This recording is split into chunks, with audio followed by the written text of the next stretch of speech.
नमस्कार दोस्तों, उषा की आवाज चैनल में आप सभी का स्वागत है। हमारी आज की कहानी है प्यार भी तकरार भी। शारदा, हद होती है किसी चीज की। आज तो तुमने कंजूसी की सारी हदें पार कर दी।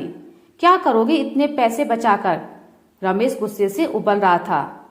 पर पहले बताइए तो सही, मैंने किया क्या है?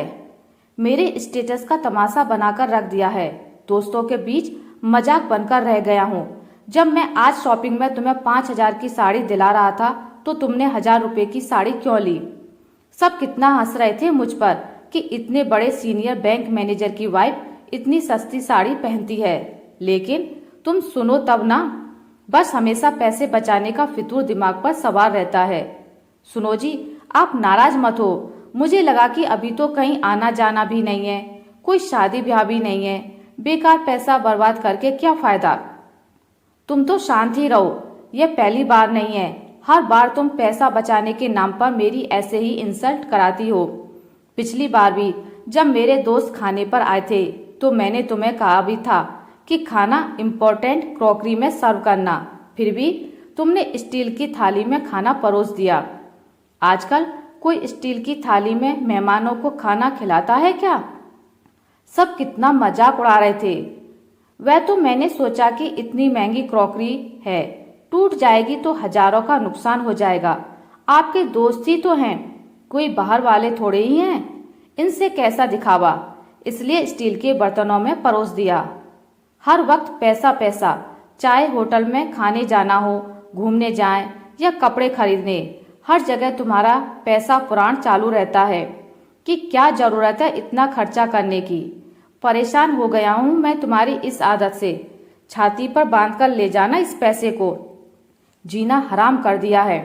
देखो जी, इस बात पर आपका और मेरा अलग अलग मत है। चाहे आप जो भी बोलें, मैं अभी भी बोलूंगी, यह कंजूसी नहीं, घर चलाना है। बेफजूल में खर्च करके क्या फायदा? बचाए हुए पैसे कभी आड़े वक्त काम ही आएंगे। तुमसे तो कुछ कहना सुनना ही बेकार है। भैंस के आगे बीज बनाने से क्या फायदा? नॉनसेंस। चली जाओ यहाँ से और फिर कभी मेरे सामने मत आना। रमेश भड़क उठा। हाँ, तो मुझे भी कोई शौक नहीं है आपके सामने आने का।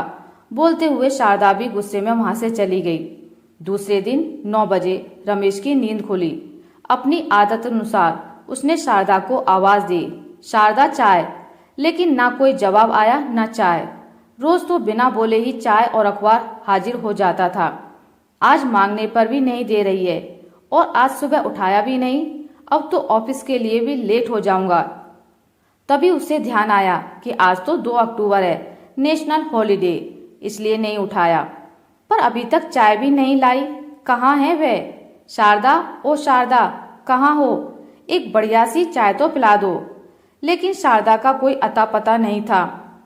शायद किचन में होगी, लेकिन ना तो शारदा किचन में थी ना पूजा घर में। उसने वॉशरूम, भंडारघर, घर के हर कोने में देख लिया, लेकिन शारदा कहीं नहीं थी। अब तो उसे चिंता होने लगी। उसका फोन लगाया तो फोन भी घर में ही था। वह भागकर पड़ोसियों से भी पूछ आया, लेकिन वह वहां भी नहीं थी। कोई सहेली तो थी ही नहीं उसकी, तो कहाँ चली गई? अपने साले को फोन किया तो उल्टे उसी ने पूछ लिया, जीजाजी, दीदी को कहाँ छुपा कर रखा है? हफ्ते भर से बात ही नहीं हुई। अभी पूजा कर रही है, कराता हूँ बात थोड़ी देर में। इसका मतलब है मायके भी नहीं गई। चौराहे के मंदिर में भी खोज आया था, वहां भी नहीं थी। अब तो रमेश की डर से हालत खराब होने लगी। पता नहीं कहाँ चली गई है। कल रात ज्यादा ही गुस्सा कर दिया था मैंने। ऐसा क्या गलत करती है वह?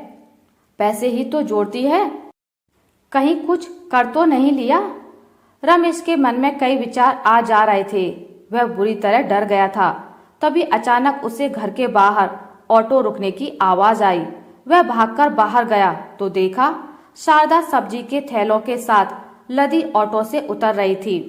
भैया, 40 रुपए ही दूंगी, 50 रुपए गलत हैं। जो वाजिब है वही लो। वह ऑटो वाले से भाव ताव कर रही थी। उसे देखते ही रमेश की जान में जान आई और वह उसकी ओर दौड़ पड़ा। कहाँ चली गई थी? सब्जी का थैला उठाते हुए रमेश बोला।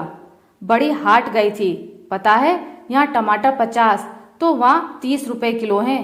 कद्दू भी यहाँ 30 तो वहाँ 20 रुपए है। बड़े दिनों से जाने की सोच रही थी। आज आपकी छुट्टी थी और कल बड़ी दीदी का भी फोन आया था। वे 10-15 दिनों के लिए आ रही हैं, तो मैं आज सुबह 7 बजे ही चली गई। अब लोग ज्यादा होंगे तो खपत भी तो बढ़ेगी। भाड़ा काटकर पूरे 500 बचाए हैं। लेकिन आपको क्या, आप तो अभी भी यही बोलोगे कि मैं एक एक पैसे के लिए मरी जाती हूँ।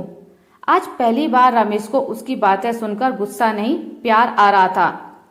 बेचारी एक एक रुपए के लिए कितना सोचती है और मैं बेकार में ही इस पर चिल्लाता रहता हूँ। 1 मिनट, अचानक कुछ सोचते हुए शारदा बोली, मैं तो चाय के फ्लास्क के नीचे चिट पर लिख कर गई थी कि मैं बड़ी हाट जा रही हूँ। जब आपने चिट्ठी नहीं पढ़ी तो इसका मतलब आपने चाय भी नहीं पी। मैं अभी बनाकर लाती हूँ। नहीं, तुम आराम से बैठो, मैं बनाता हूँ। तुम थकी हुई हो। नहीं, बिल्कुल नहीं, चाय तो मैं ही बनाऊंगी। आप जितनी चीनी और पत्ती में 1 कप चाय बनाओगे उतने में तो 4 कप बन जाएंगी।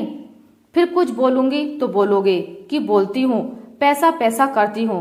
चाहे जो हो, चाय तो मैं ही बनाऊंगा। इस में तो बन ली चाय।